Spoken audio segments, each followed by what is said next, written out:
Ang 5 dirham ng bansang Morocco. Yan ang topic na pag-uusapan natin. Pagkatapos lang po ng aking maiksing intro.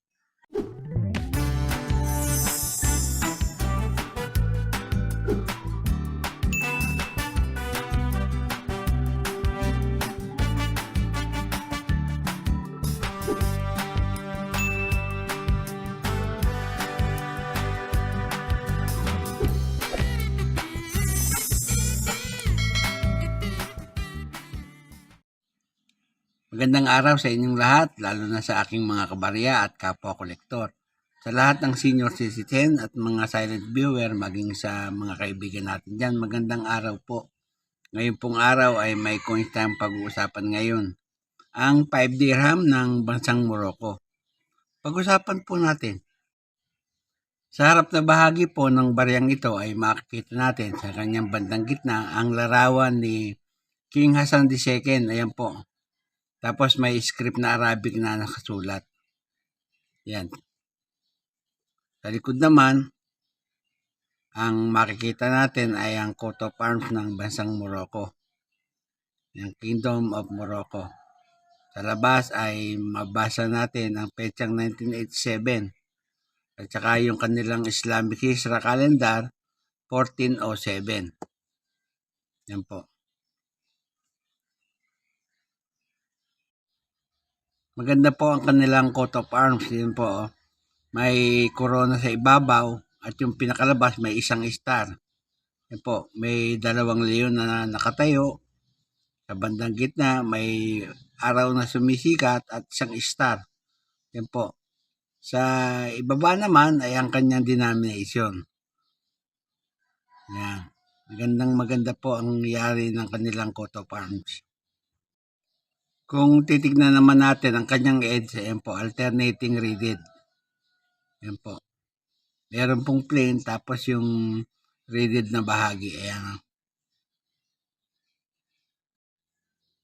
Yan nga pong coins na yan ay nananggaling sa bansang Morocco. Yung ahari nung panahon na yon ay si Hassan II. Magbuhat 1961 hanggang 1999. Standard circulation coin po yan. Ang taon sa kanilang Islamic Hijra ay 1407, samantalang sa Gregorian calendar ay 1987. Ang value po ay 5 dirham na kung itutumbas natin sa Philippine peso ay 30 pesos po ang halaga. Ang currency po nila ay dirham, magbuhat 1960 hanggang sa kasalukuyan. Ang composition po niyan bimetallic. Aluminum bronze sa gitna at tapos stainless steel ring yung nasa gilid niya. Tumitimbang po ng 6.8 grams yan at may diameter na 26.2 mm. Yung kapal po ay 1.84 mm. Yan.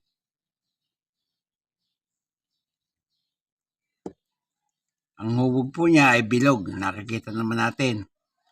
Milled ang technique na ginamit at coin alignment ang orientation.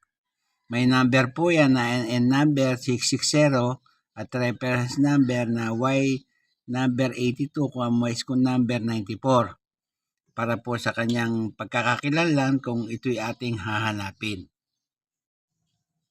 Si King Hassan II po ay pinanganak noong July 9, 1929 sa Rabat, Morocco. At namatay noong July 23, 1999 sa edad na 70 years sa Rabat, Morocco din. Siya po ay membro ng Alawi Dynasty. Siya po ang pinakamatandang anak ni King Muhammad V.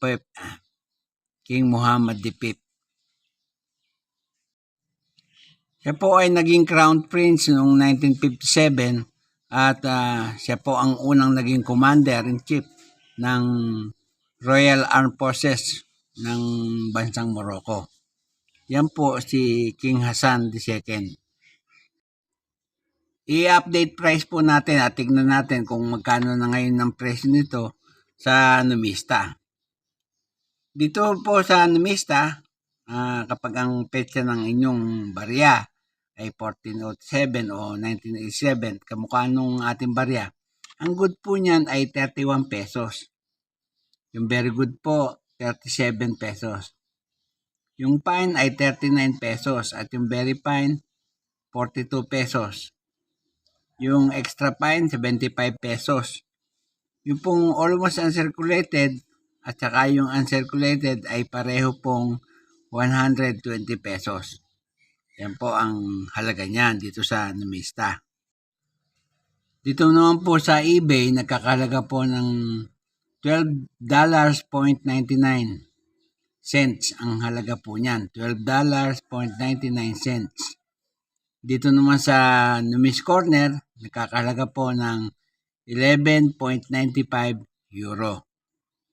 Yan po lamang at wala nang iba. At gaya po ng dati, bago kong matapos sa aking content ngayong araw, nais ko muning pasalamatan kayong lahat sapagkat nandiyan kayong palagi at nakasubaybay sa aking channel. Shoutout po sa lahat ng aking mga kabarya at kapwa kolektor. Shoutout po sa lahat ng senior citizen at mga silent viewer, maging sa mga kaibigan natin dyan, maging doon sa mga unti-unting nadagdag sa aking channel ng mga subscriber. Salamat po ng marami sa inyo. Walang tigil at walang sawa po ako nagpapasalamat sa inyong lahat sapagkat nandiyan kayo palagi at nakasubaybay sa aking channel. Salamat po ng marami sa inyong lahat. At sa huli ay masabi kong mabuhay tayong lahat.